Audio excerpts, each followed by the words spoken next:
Bonjour et bienvenue dans la météo du Bitcoin. Voilà, désolé, je vous ai laissé orphelin ce vendredi. Il se trouve que quand j'enregistre, j'ai de la musique d'ambiance pour être en forme, hein, parce que chez moi, bah, c'est comme ça, quoi. Et pas de chance, j'ai enregistré la musique et c'était très désagréable. Ouais, c'est pas un souci de droit d'auteur, hein, c'était trop fort et j'avais pas moyen de régler le son pour vous. Donc vendredi, malheureusement, je n'ai pu laisser que quelques mots sur la chaîne YouTube pour vous dire que bon, on avait quand même des chances d'aller un petit peu plus bas. Euh, dimanche, petit rebond sympathique, on est content. Alors, qu'est-ce qui se passe? Ce qui s'est passé, c'est un rebond quand même assez conséquent du dollar en fin de semaine. Bon, on s'y attendait. On est obligé de faire avec. C'est peut-être temporaire. Mais voilà, 4 jours où ça fait que monter, ça picote. Ça picote au niveau du fion. Et tous les marchés ont pris relativement cher. Quand je dis tous les marchés, on pourra regarder ici le Nasdaq par exemple. C'était pas la fête. Donc quelque chose d'assez violent. Probablement la plus grosse chute depuis mars avec... Bah, on est en train de faire du range et de consolider vers le bas. Ce qu'on voudrait plutôt voir, nous, c'est pas une acceptation du prix sur une valeur basse, c'est plutôt une réjection quasiment immédiate. Pour l'heure, c'est pas le cas. Euh, voilà. Maintenant, pour le dollar, la bonne nouvelle, c'est que si on se met en 4 heures, vendredi en fin de session, il avait commencé à être rejeté un petit peu salement dans la partie haute, mais comme vous voyez là, dès ce matin, il lutte un peu et il continue à vouloir monter, donc on n'est pas encore sorti d'affaire. La merde pourra heurter franchement le ventilo si jamais on est toujours dans le cadre d'une corrélation, ce qui n'est pas garanti, hein. Cette corrélation est opportunistique. Comme je ne sais pas si vous vous rappelez, au mois de mars, on était indexé, enfin on était très relié à ce qui se passait sur les index. On a craché en même temps qu'eux. Ensuite, pendant ces 2 dernières semaines, on était plutôt relié à ce que faisait l'or et le dollar, donc en corrélation inversée. Mais ça peut changer. Hmm.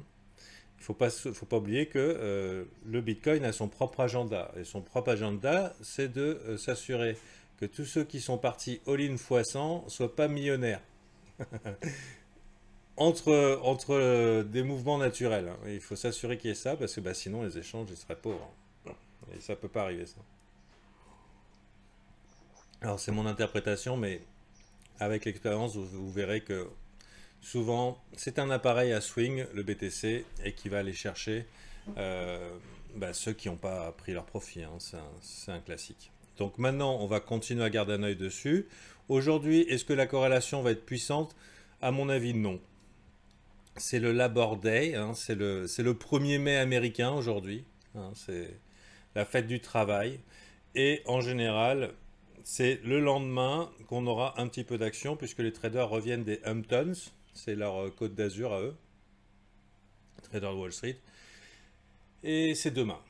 Donc demain, ils reviennent de vacances et probablement ils vont prendre position. J'imagine que si vraiment c'est en mode chiasse sur le S&P, enfin et sur les indices, bah, ça sera pour eux une belle opportunité de longue, alors que on a eu, je ne sais pas si vous avez pas vu parce que vous étiez pas là, enfin vous n'avez pas vu le brief, mais on a Kramer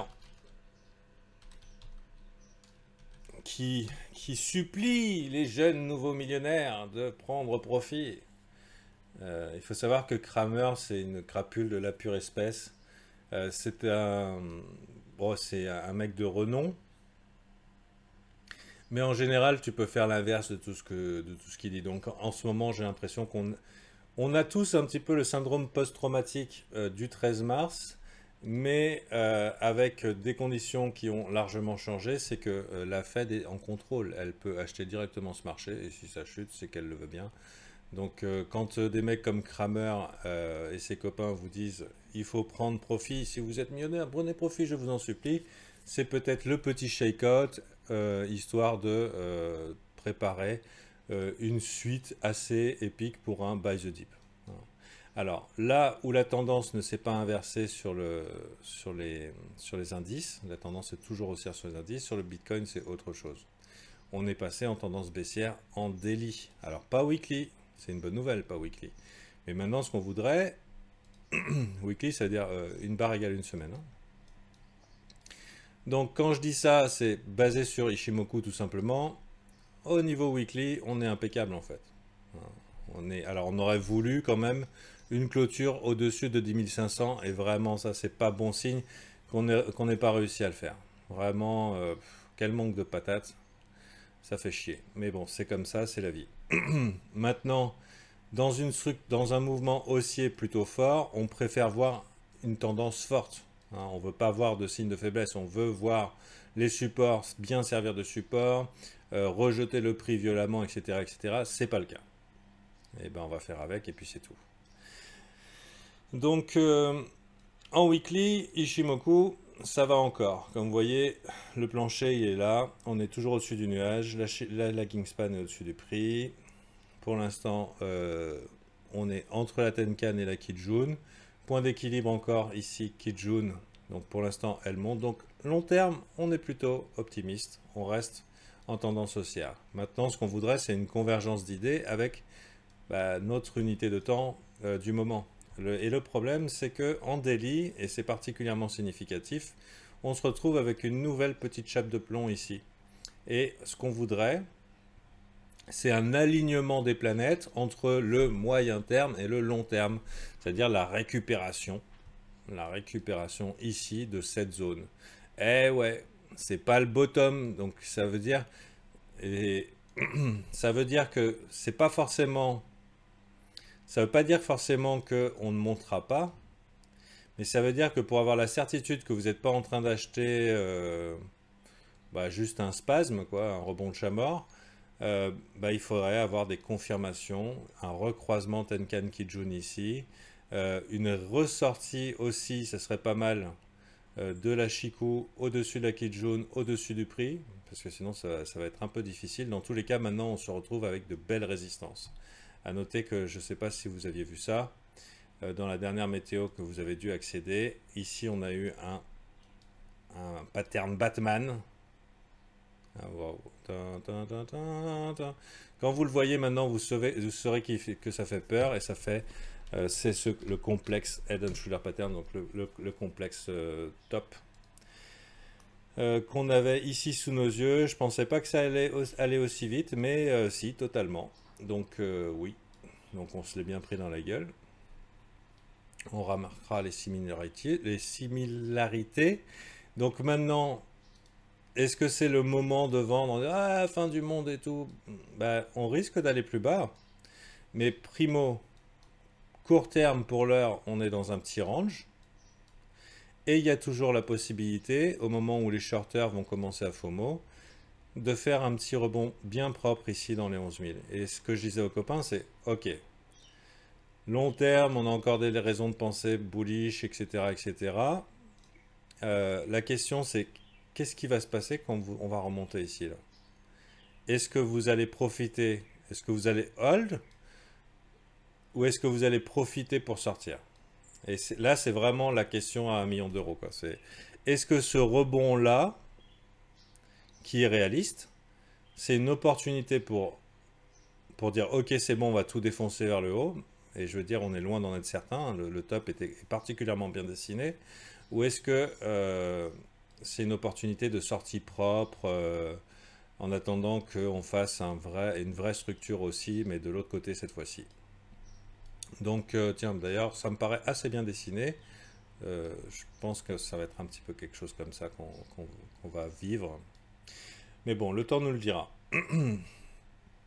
Donc voilà. Maintenant, puisque je vous parlais de tendance au niveau Ishimoku, confirmation tardive, on est clairement dans la zone où on pourrait très bien rebondir. On pourrait très bien faire un petit check ici pour ensuite remonter ici.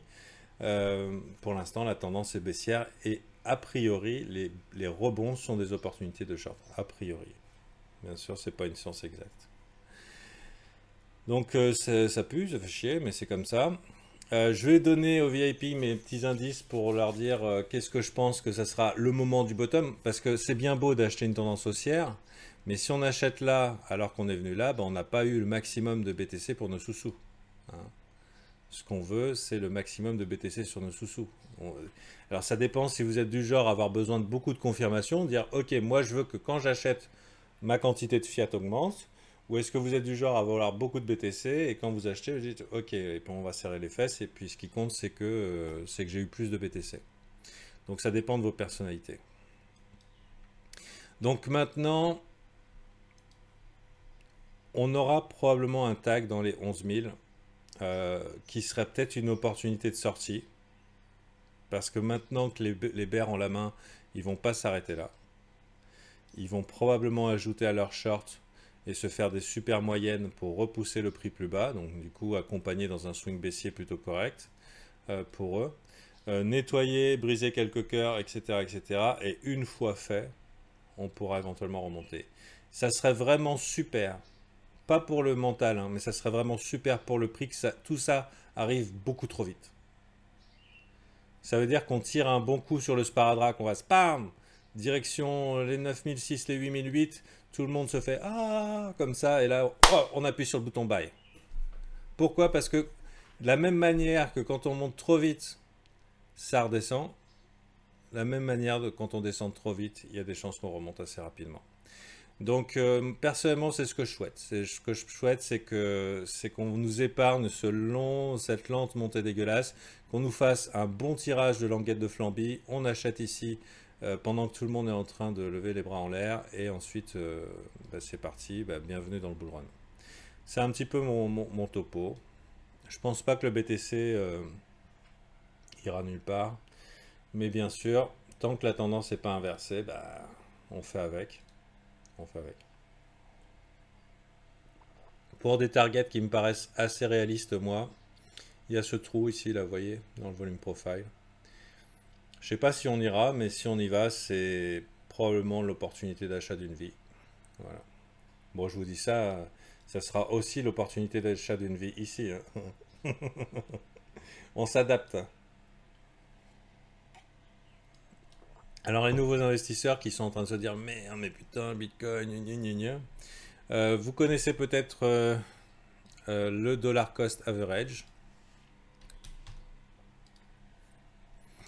Dollar cost average, c'est acheter sur une période fixe. Salut, tu viens de te faire dox. Acheter sur une période fixe que vous choisissez toutes les semaines, tous les jours, ou tous les 2 semaines, ou tous les mois, du Bitcoin.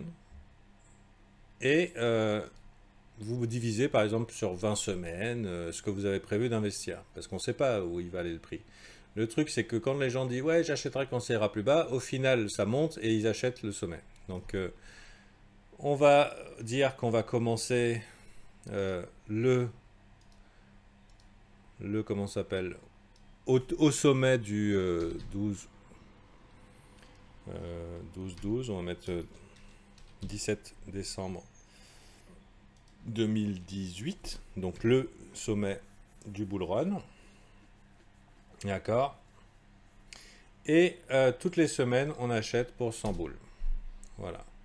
Vous seriez à 48% de bénéfices. Ouais, c'est ça. Ah, bien vu, oui, tout à fait. 45% de bénéfices. Donc, si vous aviez acheté toutes les semaines 100 balles depuis le sommet exact du plus gros sommet du Bitcoin et que vous avez fait du dollar cost average, sans relativement vous tromper, pam, pam, pam, pam, pam, pam, pam, pam, pam, pam, pam, juste simplement convertir votre épargne en Bitcoin toutes les semaines, vous seriez en bénéfice. C'est plutôt encourageant. Voilà. Ça peut changer, mais c'est plutôt encourageant. Bien sûr, si vous aviez fait ça depuis toujours, vous seriez milliardaire. Hein. Hop là, il y a 9 ans. Voilà, ça se passerait très bien pour vous. Mais voilà, ça reste quand même un bon investissement, même s'il est un petit peu sneaky, un petit peu dur à trade et à anticiper. Voilà. Et du coup, plutôt que d'attendre le moment exact où je dirais hey, c'est le bottom et je peux me tromper ou des trucs comme ça, vous pouvez simplement faire de dollar cost average. Surtout quand il y a du sang dans les chaumières, c'est le bon moment pour prendre votre mise, la diviser et commencer à faire votre shopping semaine après semaine en bonne petite fourmi. Voilà. Si vous voulez rejoindre le VIP, on est encore en début du mois. Donc, c'est des cycles de facturation qui commencent le premier. Vous pouvez rejoindre le Patreon et puis je m'occuperai de vous personnellement pour vous enseigner tout ce que je sais et pour vous accompagner dans la création d'une stratégie qui vous ressemble, hein, qui n'est pas la mienne, chacun son style. Donc le truc c'est d'avoir un petit peu des repères pour essayer de prendre des décisions qui vous font du bien. Et comme le laïus de la chaîne le dit, survivre pour commencer et de gagner dans les cryptos. Donc déjà on va commencer par survivre. Voilà, bon courage, tape sur la main à tous ceux qui ont acheté le top là sur les alts, ça doit pas faire plaisir, même ceux qui ont acheté le bottom et qui ont tout rendu, ça doit pas faire plaisir. Vraiment, tape sur l'épaule et tout. Courage. À part quelques grosses scams, je pense que les cryptos de bonne renommée l'année prochaine auront leur heure de gloire à des niveaux de prix qui sont largement supérieurs à tout ce que vous pouvez imaginer. Donc c'est pas le moment de penser à des idées morbides. Je sais que des fois quand il y a des grosses sommes d'argent qui sont perdues, il y a des gens qui vont vraiment pas bien. Donc ne faites pas le con, la vie continue. Voilà, allez.